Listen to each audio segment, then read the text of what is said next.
warahmatullahi wabarakatuh. Perkenalkan, nama saya Kusniati dari kelas KPI 2D dengan nomor NIM 21083021133. Dalam video kali ini, saya akan menjelaskan, memaparkan atau mereview materi dari pertemuan pertama sampai pertemuan terakhir mata kuliah tafsir dakwah dengan dosen mengampu Bapak Zainal Mustaqim. Selamat belajar. Baik teman-teman, untuk materi yang pertama yaitu pengertian tafsir, dakwah, dan metode penafsiran. Jadi, tafsir itu adalah ilmu yang membahas tentang cara pengucapan lafaz-lafaz Al-Quran, tentang petunjuk-petunjuk, hukum-hukumnya, baik ketika berdiri sendiri maupun ketika tersusun dari makna-makna yang dimungkinkan baginya tersusun serta hal-hal yang melengkapinya, seperti itu. Yang kedua adalah pengertian dakwah. Jadi dakwah itu adalah mengajak, membimbing, dan memimpin orang yang belum mengerti atau sesat jalannya dari agama yang benar. Dia tuh masih kurang mengerti gitu. Untuk dialihkan ke jalan ketaatan kepada Allah, terus beriman kepada Allah, serta mencegah dari apa-apa yang menjadi lawan kedua hal tersebut tadi, seperti kemaksiatan dan kekufuran.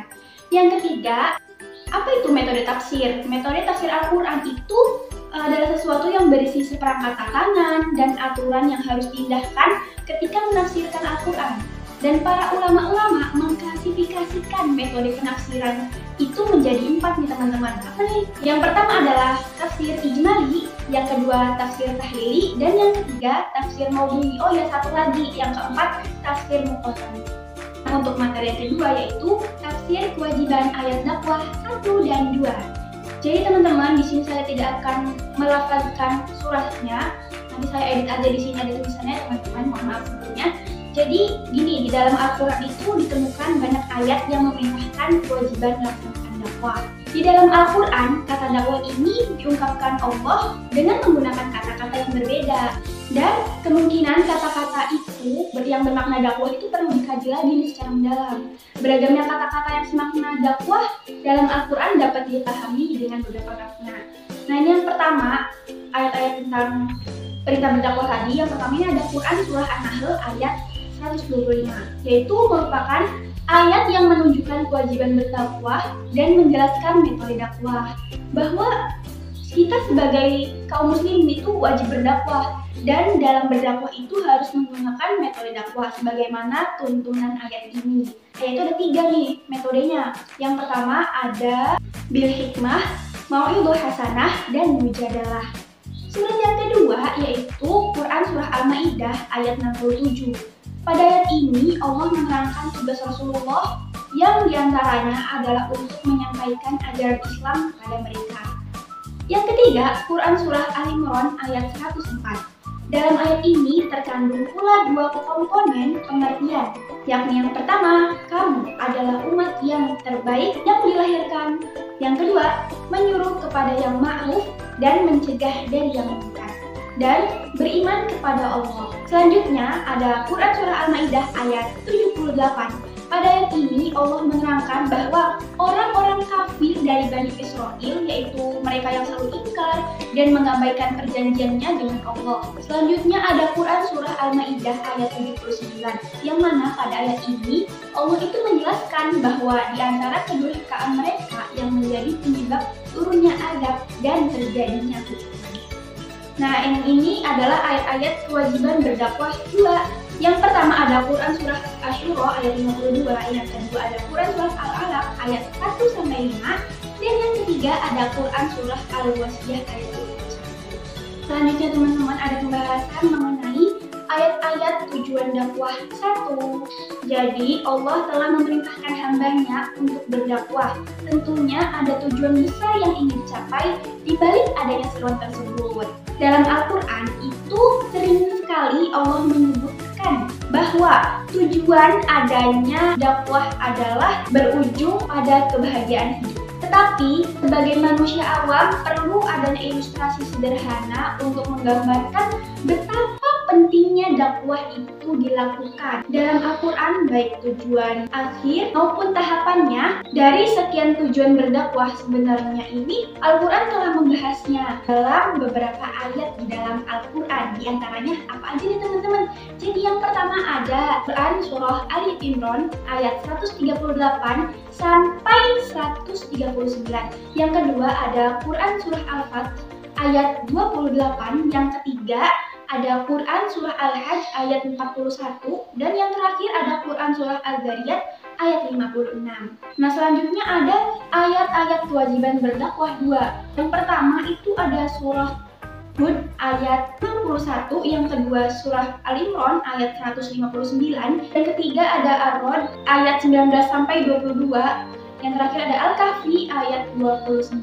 Kalau Al-Kahfi ini, kandungan dari ayat ini tuh salah satunya adalah ajaran yang dibawa Nabi Muhammad, yang mana ajaran itu benar datangnya dari Allah, dan Allah memberikan kebebasan kepada manusia mau beriman ataupun tidak.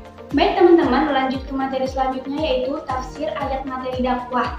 Jadi kita harus tahu dulu nih materi dakwah itu apa. Jadi materi dakwah adalah seluruh ajaran Islam yang meliputi masalah ibadah, akidah, akhlak, serta muamalah secara keseluruhan kepada segenap manusia tanpa ada rasa yang disembunyikan. Secara lengkap materi dakwah itu terhimpun di dalam Al-Quran nih teman-teman, yang dijelaskan oleh hadis juga ada. Al-Quran itu udah membawanya dalam beberapa ayat, diantaranya itu adalah sebagai berikut. Yang pertama adalah Quran surah Al-Imran ayat 19, yang kedua Quran surah Al-Imran ayat 85, yang ketiga Quran surah Ar-Rum ayat 30, dan yang keempat Quran surah As-Saff ayat 9, yang terakhir Quran surah Al-Maidah ayat 3.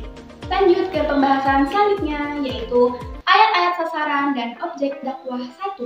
Jadi gini teman-teman, banyaknya isi ayat Al-Quran tentang dakwah itu mengindikasikan bahwa perintah berdakwah sebagai kewajiban maupun anjuran baik secara langsung ataupun tidak langsung itu tuh sangat penting gitu loh di dalam kehidupan manusia, dan terdapat seruan mengajak kepada sesama untuk melakukan kebaikan. Sebelumnya, subjek sasaran dakwah itu adalah orang-orang yang wajib kita dakwahkan, terutama untuk melaksanakan tanggung jawab kita sebagai seorang muslim, baik itu laki-laki maupun perempuan. Jadi kita semua itu diharapkan menyeru kebaikan gitu loh kepada teman-teman kita gitu, pada manusia-manusia, agar mereka-mereka ini tuh menuju perubahan yang lebih baik. Dan di dalam Al-Quran sudah dijelaskan bahwa subjek sasaran dakwah itu tidak hanya kepada orang-orang mukmin, muslimah, muhsin, muttaqin, tapi juga ada pada manusia yang lemah akan nikmat yang diberikan pada Allah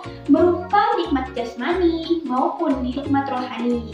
Nah, terdapat beberapa ayat subjek dan sasaran dakwah, diantaranya seperti yang sudah kami pelajari, yaitu yang pertama ada Quran surah At-Takwin ayat 6, kedua Quran surah Asy-Syura ayat 214, yang ketiga Quran surah At-Taubah ayat 122, yang keempat Quran surah An-Nisa ayat 170 sampai 171. Selanjutnya ada ayat-ayat sasaran dan objek dakwah 2. Nah, yang pertama adalah Quran surah Al-Baqarah ayat 1 sampai 4 dan ayat 58. Yang kedua Quran surah Al-Imran ayat 28, yang ketiga Quran surah Al-Baqarah 105 dan 221, dan yang kelima adalah Quran surah Al-Baqarah ayat 17. Oke teman-teman, sebelumnya ini cuma disebutkan ayat-ayatnya saja karena saya rasa saya masih kurang bisa untuk memaparkan semua itu, jadi secukupnya. Materi selanjutnya atau pembahasan selanjutnya adalah ayat-ayat metode dan strategi dakwah 1. Jadi, metode dakwah adalah sesuatu cara atau jalan yang ditempuh untuk dapat menyampaikan informasi kepada diri sendiri ataupun orang lain dan dengan tujuan tertentu. Strategi dakwah itu adalah sebagai metode siasat taktik yang dipergunakan dalam aktivitas atau kegiatan dalam berdakwah. Ada beberapa ayat mengenai metode dan strategi dakwah nih teman-teman. Di antaranya apa aja sih? Nah, yang pertama adalah Quran surah Al-Maidah ayat 67, yang kedua Quran surah An-Nahl ayat 125, yang ketiga Quran surah Al-Baqarah ayat 256, yang keempat adalah Quran surah Ibrahim ayat 4. Selanjutnya ada Quran surah Ibrahim ayat 24 sampai 25, dan yang terakhir ada Quran surah Al-Mu'minun ayat 38. Oke, teman-teman, selanjutnya ada ayat-ayat metode dan strategi dakwah 2. Ayat-ayatnya juga ada beberapa nih. Yang pertama ada Quran surah Al-Baqarah ayat 27, yang kedua Quran surah Al-Baqarah ayat 213, yang ketiga Quran surah Hud ayat 120, keempat Al-Ghasyiyah ayat 17, selanjutnya Al-Ghasyiyah ayat 21, selanjutnya Al-Imran ayat 190 sampai 191, selanjutnya ada Quran surah Taubah ayat 122. Jadi teman-teman, Al-Quran memang merupakan pedoman bagi kita sebagai umat manusia yang di dalamnya itu sudah jelas ya teman-teman, tidak ada keraguan. Begitu pula pada ayat-ayat yang dituliskan yang sudah saya sebutkan tadi di atas berkaitan dengan metode dan strategi dakwah. Selanjutnya ada ayat-ayat metode dan strategi dakwah 3. Rupanya banyak banget teman-teman ya. Jadi yang pertama ada Quran surah Al-Ankabut ayat 19 sampai 20. Yang kedua ada Quran surah An-Nahl ayat 43. Selanjutnya ada Al-Qamar ayat 17. Dan yang terakhir ada Quran surah An-Nisa ayat 1. Akhirnya kelar materi ini. Lanjut ke materi selanjutnya. Oke teman-teman, ini adalah materi terakhir alhamdulillah, yaitu etika dalam berdakwah 1 dan 2.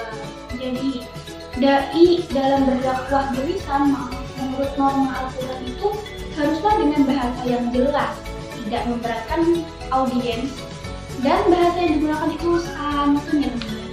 Etika bahasa sesuai dengan forumnya dan prinsip amar ma'ruf nahi munkar itu digunakan.